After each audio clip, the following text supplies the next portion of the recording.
Let's go. Batter up.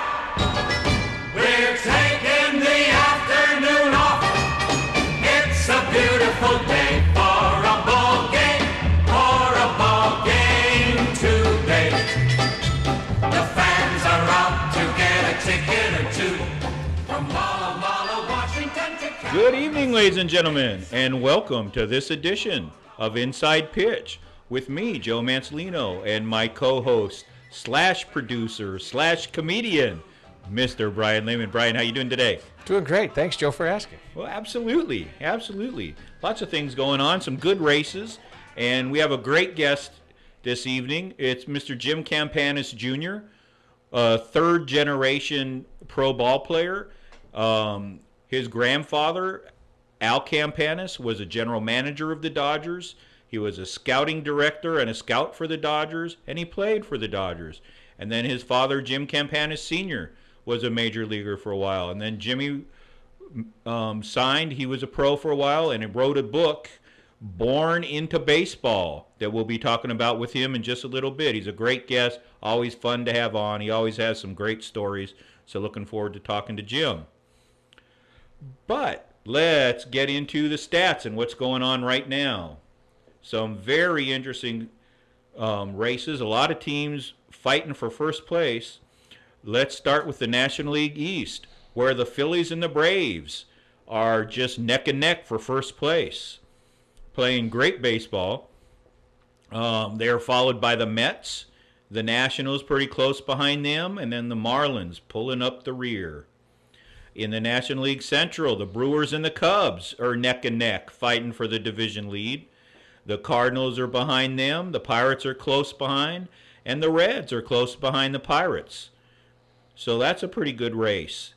In the National League West, the Dodgers are in front by themselves, but the Rockies, the Diamondbacks, and the Padres are all very close together, fighting for second place, as well as fighting for fourth place. They're all right in there together. And then the Giants are pulling up the rear. And then we go to the American League, where the Yankees and the Rays are tied for first. They're battling each other at least, followed by the Red Sox. And then behind them are the Blue Jays and then the Orioles. In the in the American League Central, the Twins are in first by a lot, followed by the Indians, who are trailed closely by the White Sox. And then behind them is the Detroit Tigers, and pulling up the rear is the Kansas City Royals. In the American League West, the Houston Astros are in first place with a nice lead, followed by the Texas Rangers. Behind them, the A's and Angels are fighting for third, and the Seattle Mariners, who a lot of people were picking to come in first this year, pulling up the rear, having a really, really bad season so far. Yet the season is still young. So a lot of good races going on. Well, it's good. Everybody can still keep watching their favorite team and still think they have a hope, except maybe you folks in Miami. And what did you call MIA? Missing in action. Yeah, those poor Marlins. And those fans really do love that team. Yes, they do. And all I can say is, just don't say Derek Jeter, or it may get you hung in Miami. He did a really good job of decimating that team. As good a job as he did playing shortstop for the New York Yankees. Yeah, the people in Miami say he's paying them back. Well, who knows? But yeah, they're not doing well. Hopefully there's a nice long-term plan in there like we've talked about before. Well, maybe they could do like some of these other teams and just start making crazy trades. Kind of reminds me of back in the 60s when some teams would just, okay, we're a farm team for everybody else. Here you go. Who you want? Yeah. I think the most recent where that really happened a lot was the Miami Marlins. They had won the World Series, and the next year they let everybody go. Yeah, that was a horrible thing to do, too. That was a horrible thing to do. Yeah, Wayne Huizenga. Everybody in Miami and South Florida speaks his name, but not in reverent tones. No, they're very happy Blockbuster went out of business. Yeah, matter of, yeah, we'll stop there. You go right ahead. I was going to say, yep, it's one of those things. If the store caught on fire, they would go out there and roast marshmallows and weenies. And make some s'mores. That's right. They'd say, "How you like me now, Mr. Heisinger?" And on a sad note, Big Papi, as we all know, David Ortiz, most famous for the Boston Red Sox, was shot earlier this week and underwent some major surgery. And he is in stable condition, but it's going to take him a while to get back. We wish Big Papi all the luck in the world and sending him prayers from Inside Pitch and all the listeners. Very, very scary situation. Yep, and it has not been a great time to be in Costa Rica this week. The world is just a crazy place. Yep, it's kind of like it's become its own little boiling pot. It really is. It really is. I don't know what to say. Baseball is a saving grace, I think, for all of us. Yes, and for a lot of those guys, it has meant the world for them, and they have given back to their home countries, cities, places like that. And there are so many guys who give back to the community.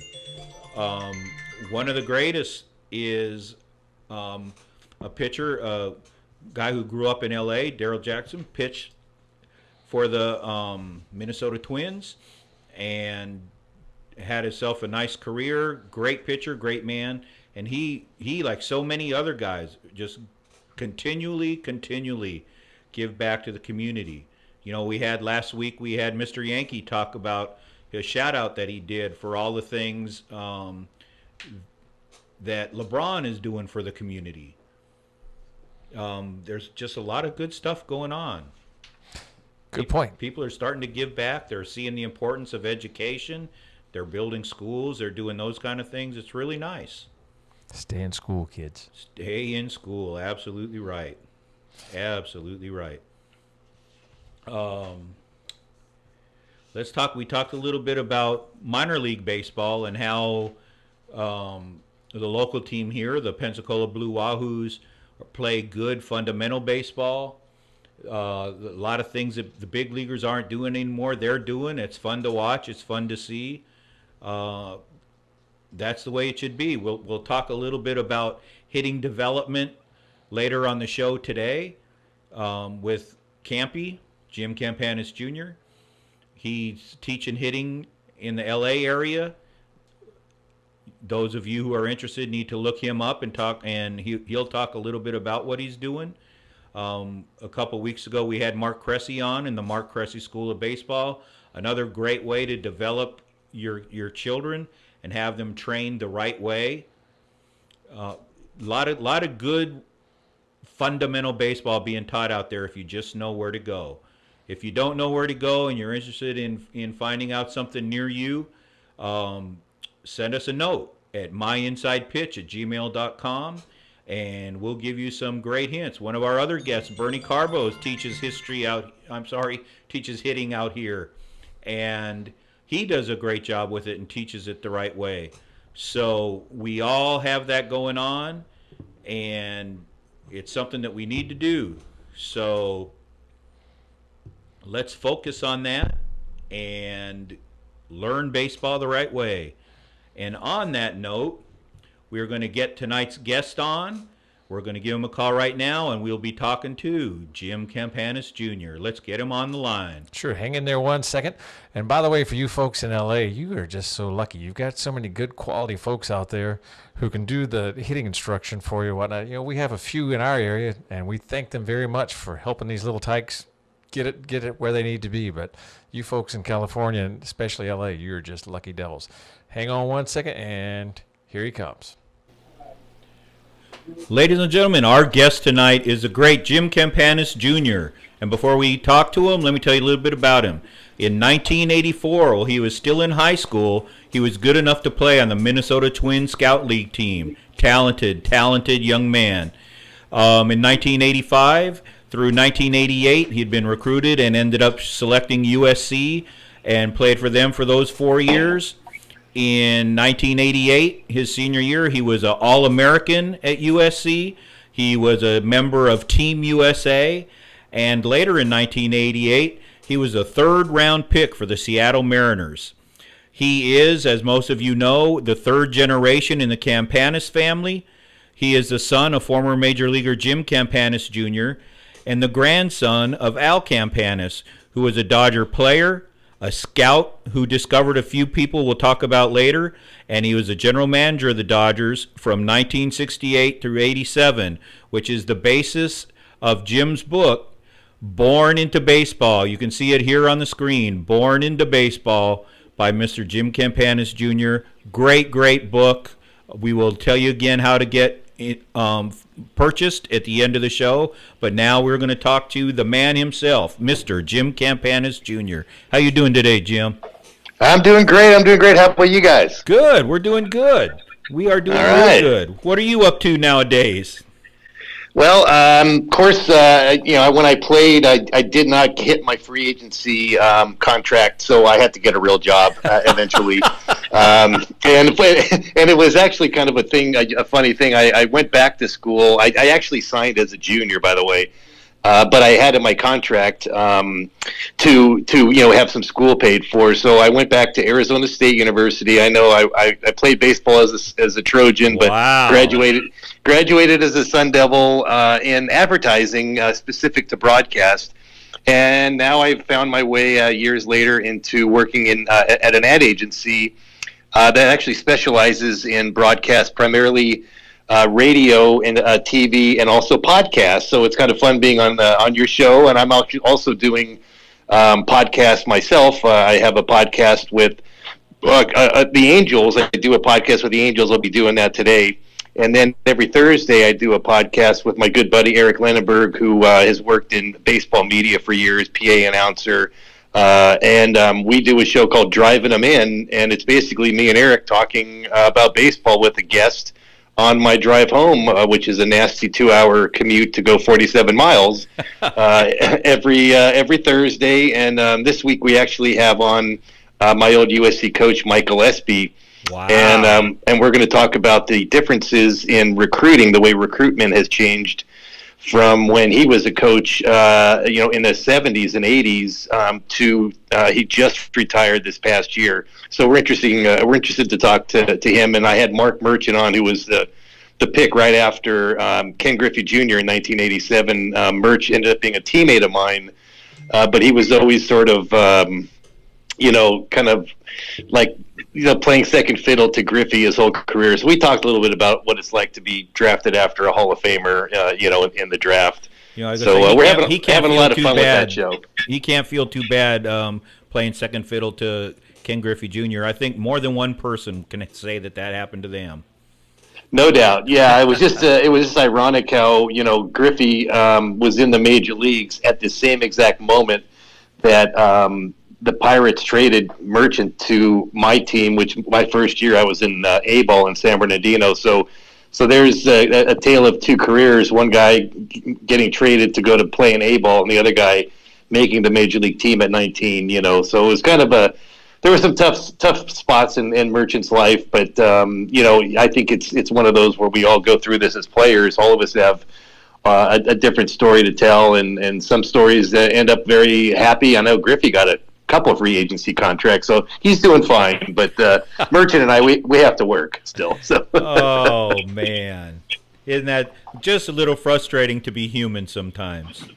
We're all superhuman when we get, we're kids and we get drafted, and you're already practicing your Hall of Fame speech, and then all of a sudden you realize, wow, this baseball thing it's not that easy. It's very tough, and also it requires a lot of luck. And I think in the case of both Merchant and myself, right at that sort of moment when we were, literally knocking on the door, I had my foot in the door with being on the 40-man roster.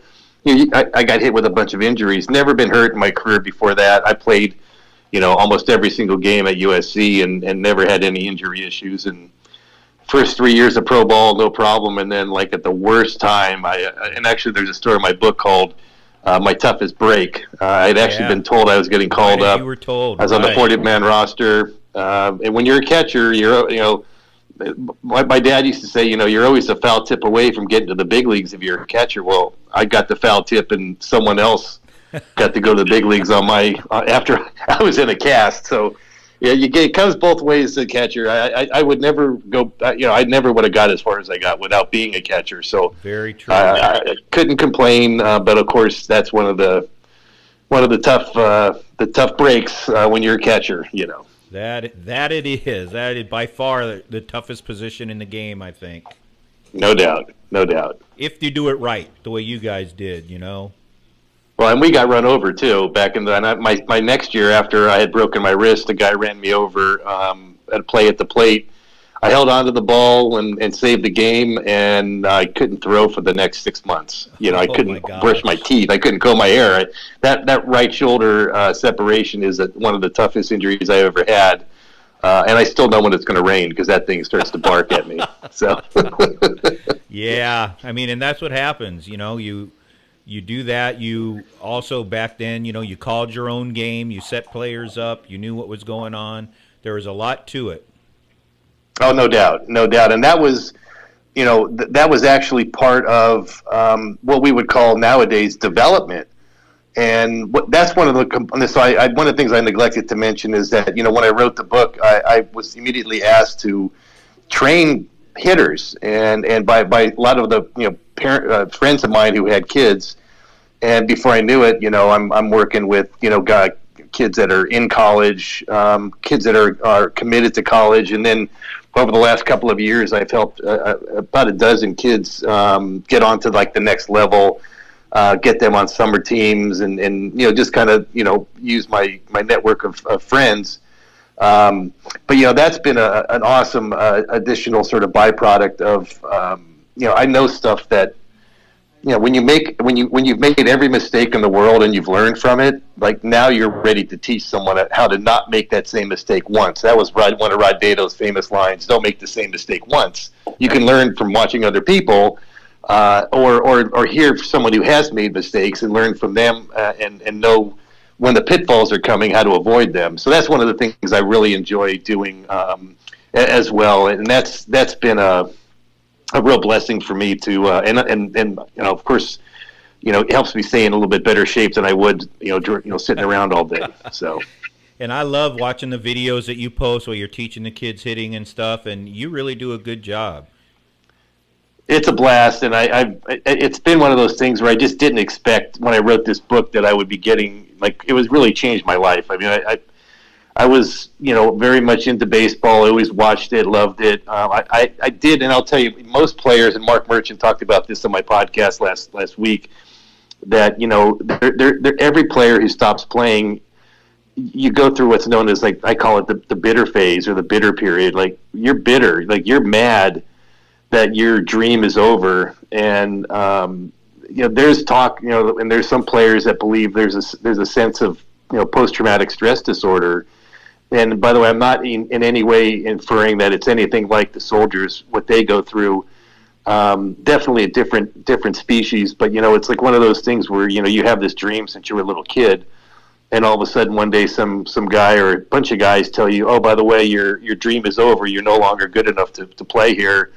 Thanks for your time. Thanks for your energy, and have a good one. And you're gone. You're done. And now you wake up the next day, and I'm not going to see all these guys that they're the closest people I know, and they're my best friends, and all of a sudden, I can't do this anymore. And I went through a very difficult period where I turned the TV on, and there's a guy who I didn't think was very good when I played against him or with him, and there he is living out his dream on TV. And I struggled for maybe 5-6 years after I was done playing to watch any baseball, because I just kept seeing these guys.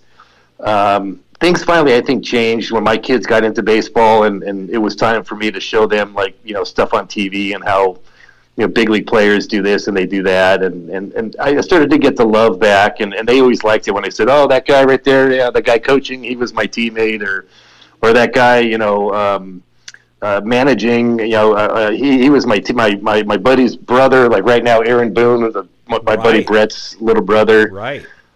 I saw Aaron, by the way, on a TV commercial last night. I was watching the Dodger game, and he's on like an Ameritrade or one of those, Oh, wow. he's on a commercial, and I'm looking at him, and all I can remember is this little kid. We'd sit at their table at their house, their coffee table. We'd sit on the ground and eat cereal, watching cartoons. Because he was a couple years younger than me, so he might have been 8 or 9, and I might have been 13, 14, and that I remember him as that kid. And there he is on a Yankees manager on a national TV commercial. I'm like, oh.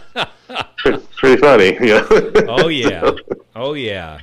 It's funny, and you're right though. When when they tell you your dream is done, and in your gut you do exactly what you're saying. You see those people, you were better than they are, and they got the break and you didn't.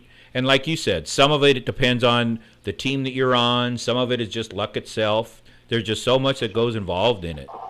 Well, and just like the draft that happened, and a lot of people, those kids with all their smiles, and they take their sport coat off and they put their jersey on, the New Jersey, and what they don't realize is that they are actually a slave to that New Jersey for the next 7 years. Like, they have no control over their own destiny at all, right? Because of who drafted them. And I just, at that time, I had been getting calls from.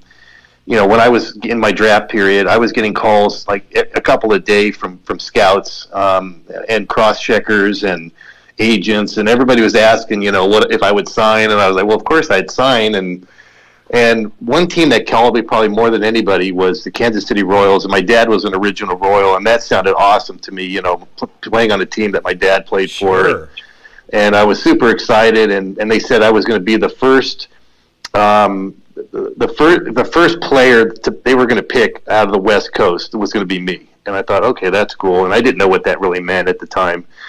But the Mariners got me like 2 picks before them. Oh. And no one had ever contacted me from the Mariners. I don't think they only saw me play a little bit. I mean, I know who the scouts were in the stands, but anyway, I end up learning that the second round pick was a catcher. They also signed another guy in like the 6th or 7th round as a catcher. And all of a sudden I walk in and I'm like, what the hell is going on with this?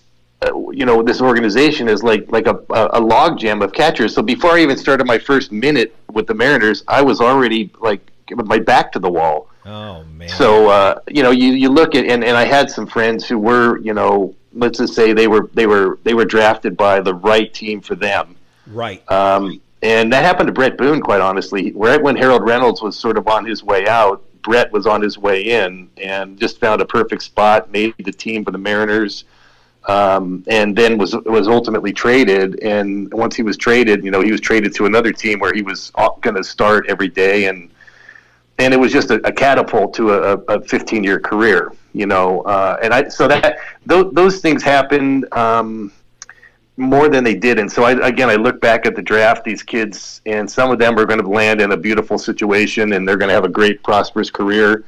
And others are going to struggle with just, getting up to the next level each year because of various reasons, Right.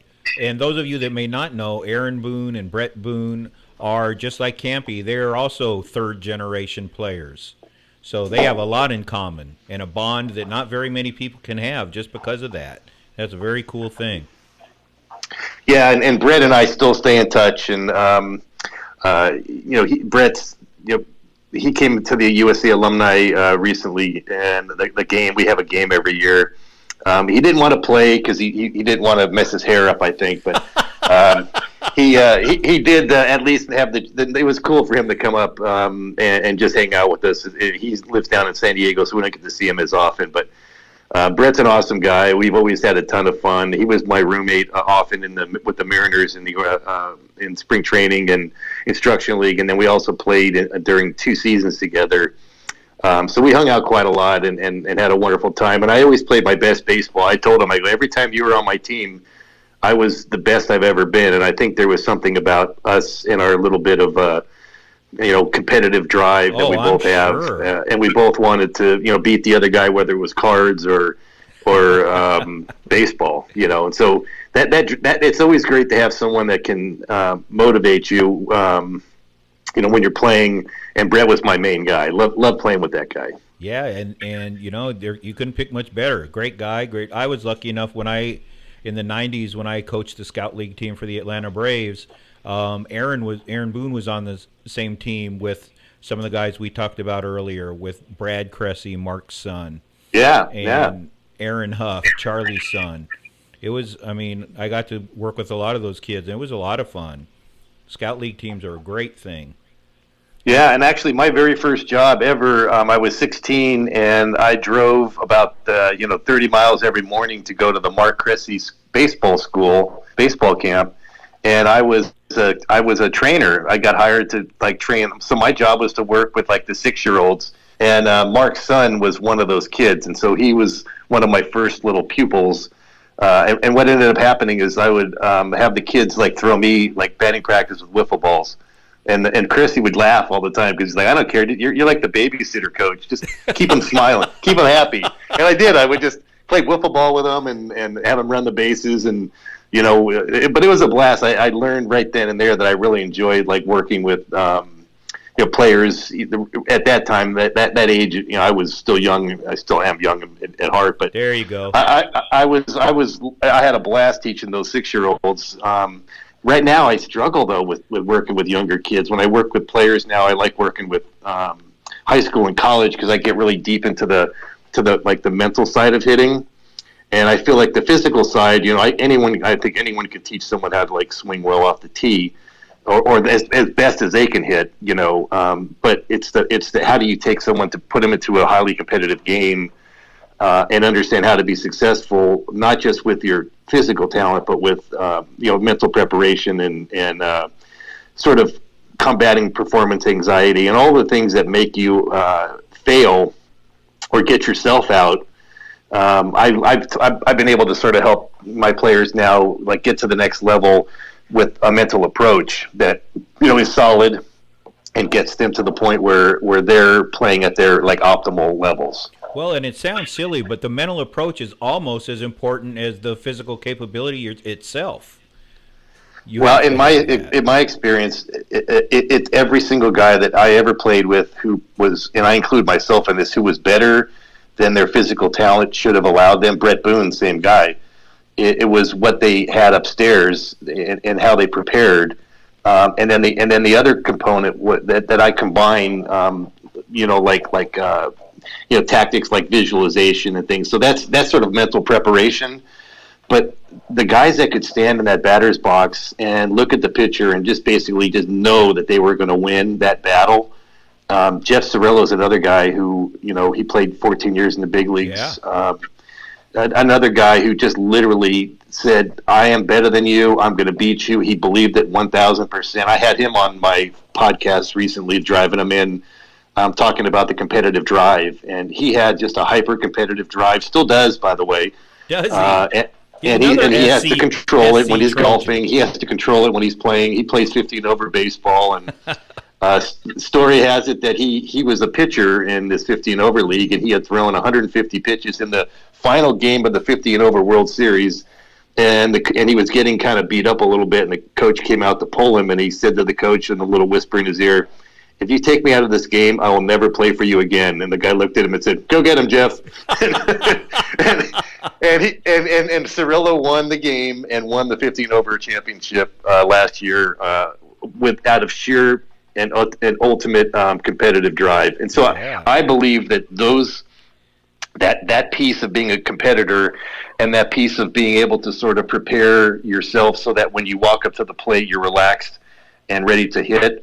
Those two things combined is what makes the difference, and I think you can see that in a lot of players as they walk up to the plate. Even in the big leagues, you can see the ones that sort of have that swagger and the ones that don't. Oh, I think that's a definite, and let's talk about that with you. Which pitcher that you ever faced? Who did you own? Oh, okay. So I wrote it in my book, actually. This guy's name is Jason Klonowski, and I think he hit AAA. Maybe he was on the 40-man, but Jason was a big lefty. He pitched at U of A, University of Arizona, and I remember, I always liked lefties anyway, but when I faced him, it was like, I don't think he got me out in college, or I didn't hit it hard. And then my first year of pro ball, he ends up being we was with Minnesota, by the way. He ended up being with, where was it? Visalia. He was Visalia team. And so I got to face him again, and and he was a starter. So I got to face him a few times and absolutely crushed him. And then I faced him in Double-A in the same. I mean, I remember one time we were coming into town and I was just doing terrible. And we were going to Orlando, and I'm just thinking, God, I need a break, man. And they're like, okay, now here's the pitching rotation for the week. And I see Klonowski's name pitching against us. I'm like, oh my God, thank you. And and as soon as I got up to bat, I was just smiling, and he was smiling because he knew I was going to crush him, and I did.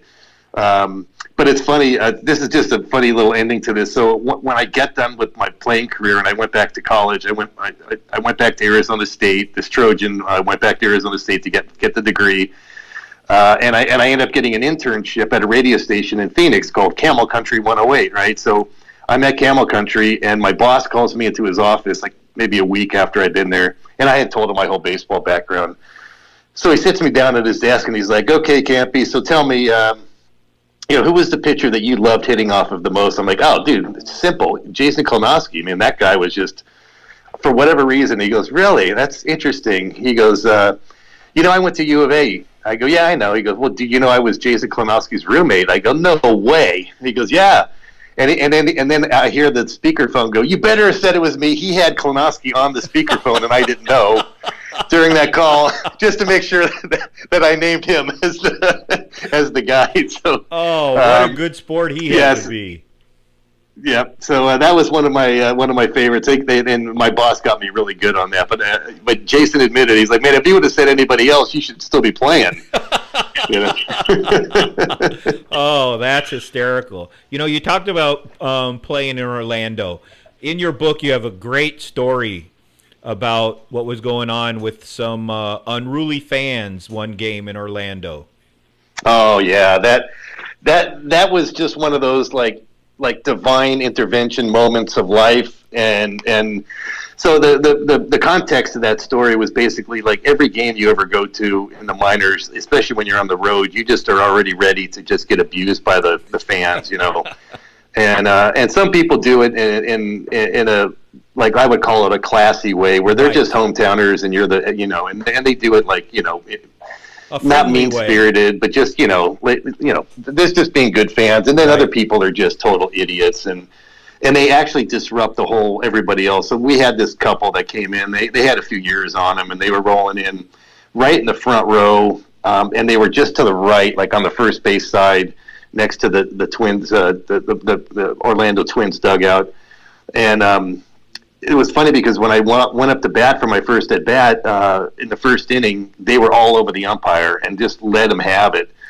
And they knew his name, and they knew his wife's name, and they were really informed. And every time they called a strike against or a ball rather against Orlando, they would let him have it. And I was joking with him, and the guy's name was is Marty. His name was Marty Foster. Was the umpire? He's still umpiring. And I go, Marty, hey, at least these guys, your fan club's here, huh? And he was laughing, right? So then I go out for the next inning, and it turns out they switched and started ragging on me. And I was like, oh my! And they knew it, my grandpa's story, the Nightline thing, right? And they knew my mom's name and my dad's name, and they just let me have it. And sometimes I always got to laugh when they had a good one, but these guys are just mean, Yeah. And so anyway, about the sixth inning, I look up and they're gone. And I told Marty, go, hey, maybe these guys got tired of ripping our asses and they left. And now here they come down. But as I saw them walking down the stairs, now this is happening in the middle of the game. I see them walking down the stairs, and they both have these two gigantic beers in their hand, like 32-ounce beers. Like you almost had to carry them with two hands. They were so big, right? And they go and they sit down and they put them right on the wall between the field and themselves in the stands. And I swear to you, the very next pitch, guy fouls one over right over their head. And I knew it was going to go into the stands, but I'm running as fast as I can, and everyone's looking up at the ball, and including those two idiots. And I hit their 64 ounces of beer with my elbow and just doused them with these two full beers. And all of a sudden, everybody from their section looks over, and they stand up clapping, yeah, catcher, way to go, way to get those idiots, and they are drenched. And I'm talking, especially the lady, I got her, and she was the worst one. I got her, just her whole top was just soaking wet. Her hair was wet, and they just kind of stood up and left. And I came up for my next at bat, and the right field, that whole first base side, stood up and gave me a standing ovation for knocking those idiots out of there. So I love that story. That's one of my favorites. Oh, by the way, I wore a little bit of beer that day too, so I was stinking up the catcher's gear the rest of that game. With the hot Orlando sun was baking on the that Coors Light that day on my uniform. And you made it look like an accident, even better. That's right, absolute accident. I was just doing my job, trying to catch that foul ball. Oh, right? I love that story. That's just one of my favorites. You just mentioned your grandpa a little bit. Let's talk about some of the players that he discovered. He found one or two pretty decent players. Yeah, well, so he was a scout. In fact, he was a scouting director for the Dodgers for years before he became GM. And it was at that time where, the draft came in 1965. But before that, scouts would actually, it was like they would haggle over guys. And these young players who were in demand, like, they could play one team against the other. And so my grandpa would go out and he would meet, players all over the country. And he happened to go to, and all over the world for that matter, he happened to go to a camp down in Puerto Rico, and he saw a guy that he goes, this is a man playing with a bunch of boys. And that man was 18 years old, and it was Roberto Clemente. And he actually signed Roberto Clemente to the Dodgers, and most people don't know this, but the Dodgers tried to hide him when I wrote a story in my book called Hiding Clemente. Right. And they tried to hide him, and they couldn't because, they technically they did. So, for example, they would not he didn't play very often. They wouldn't let him take batting practice because the pro scouts were there to see the players, for the Rule 5 draft, and they wouldn't let him even take infield, and they let him have one start, and they actually batted him ninth in the lineup, assuming the scouts would leave by the second or third inning. Well, they had a rally in the first inning, and Clemente was batting, ninth, and now he's on deck, and they pinch hit for Clemente while he was on deck because there were still scouts in the stands. and Clemente was pissed and wanted to quit, and ultimately what happened was, Branch Rickey had left the Dodgers and became president of the Pirates, and he knew my grandpa had a good eye for talent, and so the Pirates went and picked Clemente in the first round of the Rule 5 draft, and the Dodgers lost him. And then right at that moment, my grandpa signs Sandy Koufax. And so now the Dodgers are looking at the same deal. And by the way, the reason why they were able to get him is that when you signed somebody back then for over $4,000, and my grandpa signed Clemente for $10,000, the player must get a major league contract or he's able to be picked up in the draft. And so that's how the Dodgers lost him. They tried to give him a AAA contract and hide him. So this same exact scenario, kind of hit them with Koufax, and they said, okay, we'll give Koufax the $14,000 that he wants, but we're going to put him into the major leagues right away. And they actually sent down another lefty on the team named Tommy Lasorda. So, yeah, that's not one of Tommy's favorite stories. Yep. Too funny. Yeah, your grandpa had a great eye for talent. I mean, he got really, Tommy Davis, and this is pre-draft, but he signed Tommy Davis, who won the batting title in '62. That's right, yeah. And one of the tricks that he did, and I saw Tommy not too long ago, and he reminded me of my grandpa's trick. He said, I was going to sign with the Yankees. I'm a New York kid, and the Dodgers really kept wanting me, and so finally it was getting close to the time when I said I was going to sign with the Yankees. They had Jackie Robinson call me. He goes, it was pretty tough to tell Jackie no to the Dodgers, so I signed with the Dodgers because your grandpa got Jackie on the phone and talked me into it. Thank goodness, too. Tommy was a hell of a player for a lot of years. Yep, that's right. And by the way, my grandpa tried to sign Rick Monday out of high school. And Rick Monday eventually said, no, I'm going to go to college, and he was the first player taken ever in the 1965 draft. And by the way, he would have got a lot more money had he played the Dodgers against some other teams as a high school kid versus what he ended up signing for out of the draft. Once the draft came around, it made it tougher for players to negotiate. They were basically given what they were going to get because the teams didn't have, or the players didn't have any. There was no competition anymore, right? With their talent. So, to this day, I mean, now there's a whole different system that's been set up that has actually a benefit to the player financially, but they're still stuck with that team. They can't ever change unless the team lets them go. Even if they quit, there's still a moment in time where they're not allowed to play anywhere before they can come back and play with that team. So. It's a lot tougher. I don't know if you heard about this, but there's actually a kid who was drafted last year in the first round, did not sign because he didn't like what the deal was, and then signed with a Japanese team before the draft. Or after the draft, he signed it's like a 7-year deal with a Japanese team. I did hear that. Yeah, and he's guaranteed to make $3 million. And when you look at that compared to what he would be making in America, it's guaranteed more than he would be making for that same period of time. So this may become a trend depending on the way. I think the next collective bargaining agreement, if they don't make some changes in the draft format, I think there's going to be a lot more of these defectors, and I think it could really kind of hurt. Yeah, I hope they do make Major League changes Baseball. because I think it will hurt baseball. Yeah. But you look at the kids today playing now, and back when Sandy Koufax, Roberto Clemente, those guys were playing. The guys in your dad's era, they all need to have second jobs. Not these guys. No, and I needed a second job when I played baseball myself. Yeah. And I would go sell cars, or I sold furniture for a while in off season. Just I needed money to pay for the rent and then I'd have to get a job that had flexibility so that I could also work out, right. in between all of those, that time too.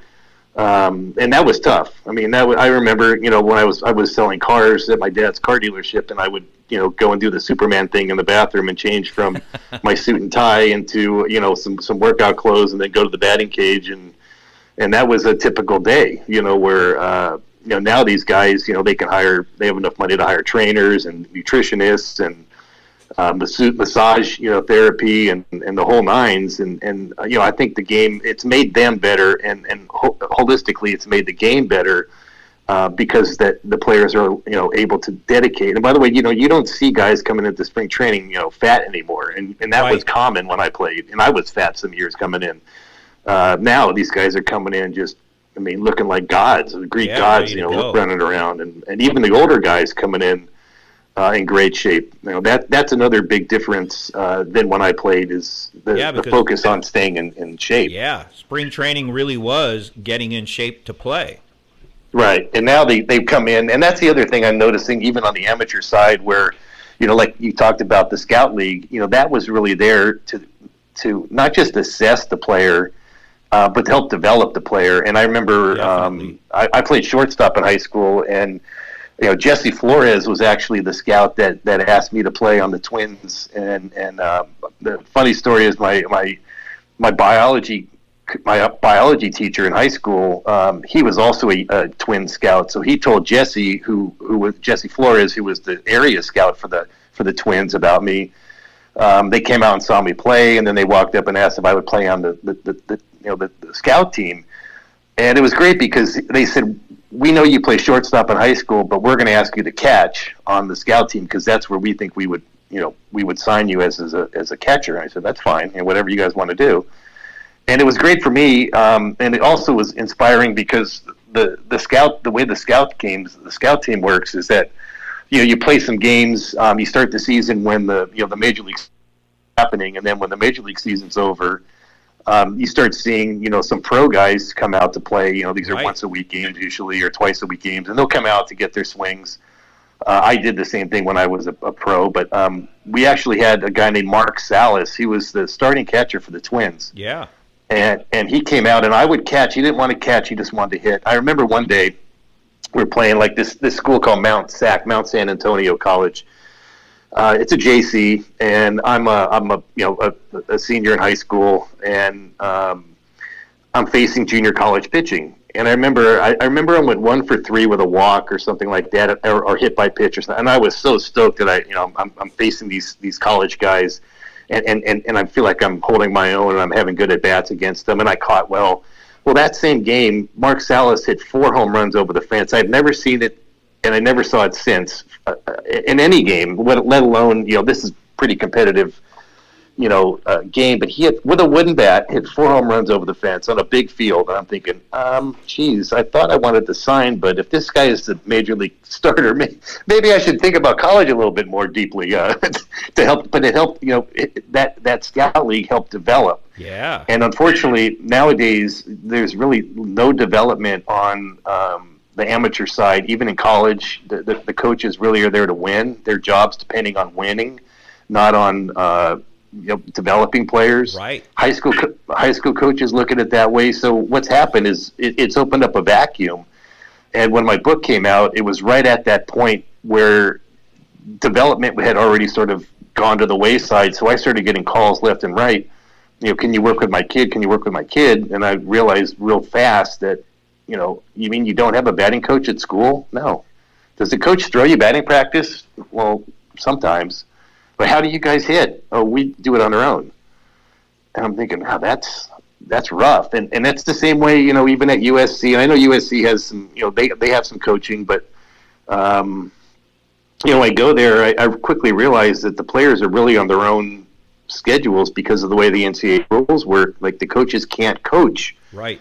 Or they get in trouble. Right.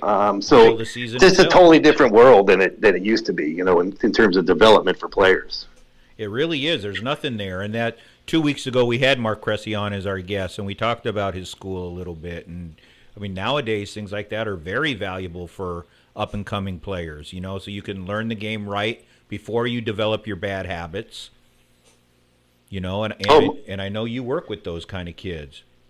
Yeah, and it's weird. I work with I was a former catcher, but I'll get a kid who'll say, well, I'm a pitcher, also. And I said, well, I can look at you. I'm not going to say I'm a pitching coach, but I am a catcher, and I heard every pitching coach's recommendation for making adjustments, and so I would start and I would catch them myself, and some guys I can make pretty quick adjustments on, but I end up being more helpful to the catchers because I obviously can help them hit, but I also can get really deep and into how the best ways to catch, positioning. There's so much that goes into catching that you kind of have to learn by doing it. A lot of it is vision and anticipation and knowing the pitcher, knowing what their tendencies are. Some guys are a breeze to catch, and other guys, you really got to bear down and focus and anticipate, what they're going to do. And I caught Randy Johnson a couple of times in a competitive situation, and it was a nightmare. I would rather hit off him, I think, than catch him because he didn't know where it was going. I didn't know where it was going. It's coming really fast, and it's coming at an angle that is really challenging. And the backdrop, he was so damn tall that he would throw out of like the Budweiser sign, not the green backdrop. So, he just made it just really, really tough. And so I remind these kids that, that you being a great catcher is more important to the team on any given day than you going 4 for 4. And we look at the Yankees, Sanchez, who's done a great job with the bat, but I still watch games where, he lets balls go by. He misses like catching a strike when it should be a strike. All of this stuff lends itself to, you're not as beneficial to the team. And you only come up once every 9 at bats. And so I think he has 19 home runs right now, but I guarantee you he's screwed up 19 pitches, at least. And some of them could be strikeouts or game changing plays.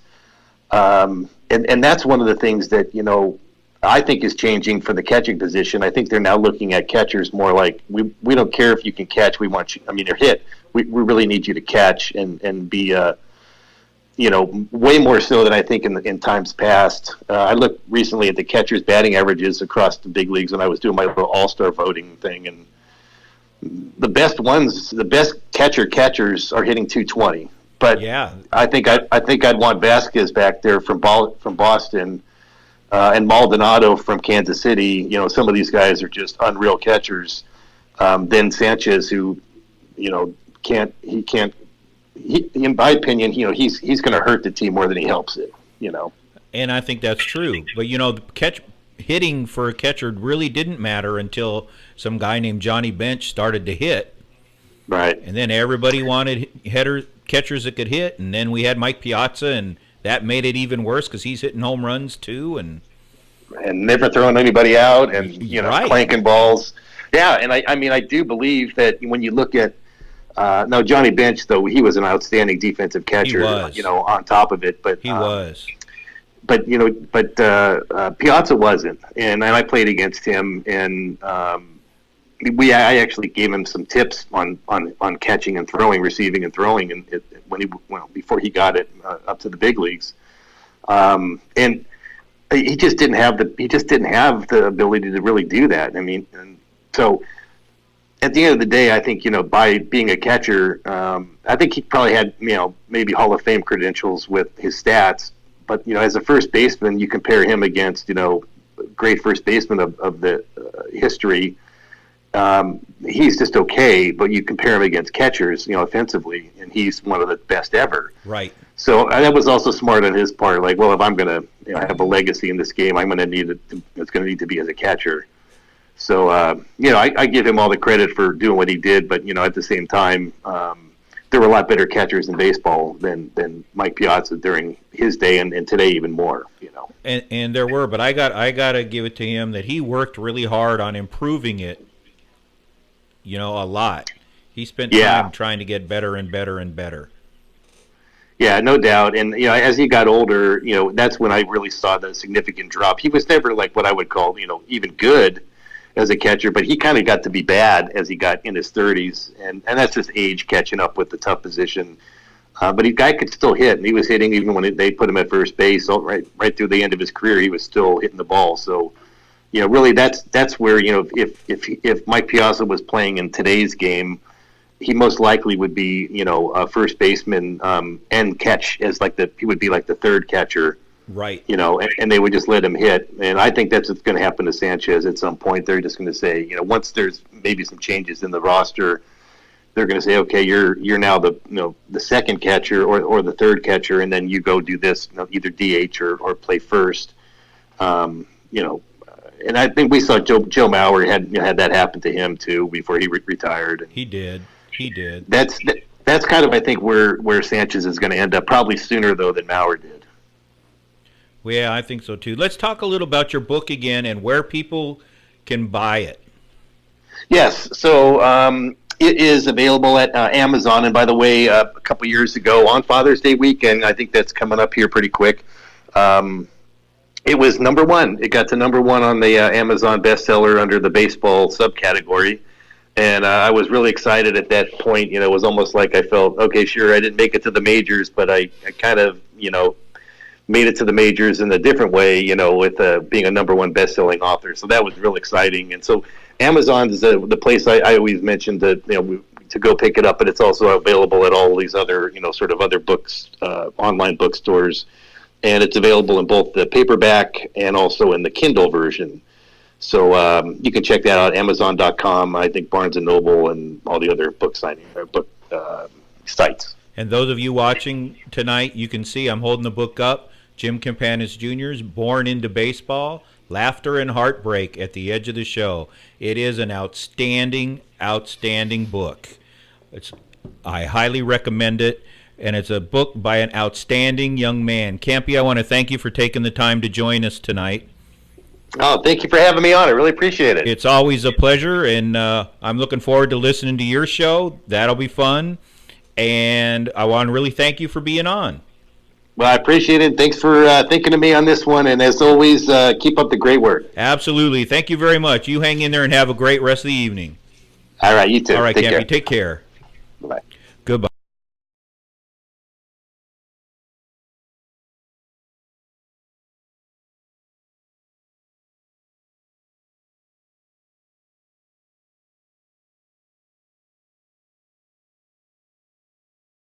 with Ted Koppel and made the statement where people came out and calling him racist and all sorts of things like that. That is so far from the truth that it's disgusting.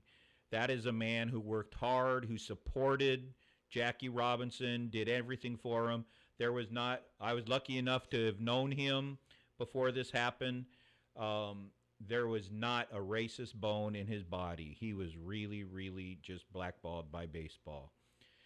Anyway, on that note, I want to thank you all for listening tonight. Brian, Yes, sir. how's things going back there? Doing well. Everything's trying to stay in the green. There you go. In the green is always good. Always good. Ladies and gentlemen, I want to thank you very much. First, I want to get back to two things. Last week's trivia question. Who had the most triples in one game by one player? The answer was Bill Joyce of the New York Yankees had 4 triples in one game back in 1897. Wow. 4 triples in one game. So how was that game, Joe? You were obviously there. Ouch. Ouch. That was a little for last week. When you're with the commenter, if you remember, so what color are our eyes? And this week's trivia question, and remember, when you're answering the trivia question, you go to myinsidepitch@gmail.com and send us the answer, and we will give you props for having the right answer when you're on myinsidepitch@gmail.com. Our question this week is, who is the most recent player to win the Triple Crown twice? The most recent player to win the Triple Crown twice. And of course, the Triple Crown is won when you have the most hits, home runs, and batting average. So, let's see what happens. Ladies and gentlemen, on that note, I wish you all well and have a great evening. Thank you, Joe. Thank you, everybody, and we look forward to next week. Have a great night, everybody. Take care, and thanks for listening. Thank you.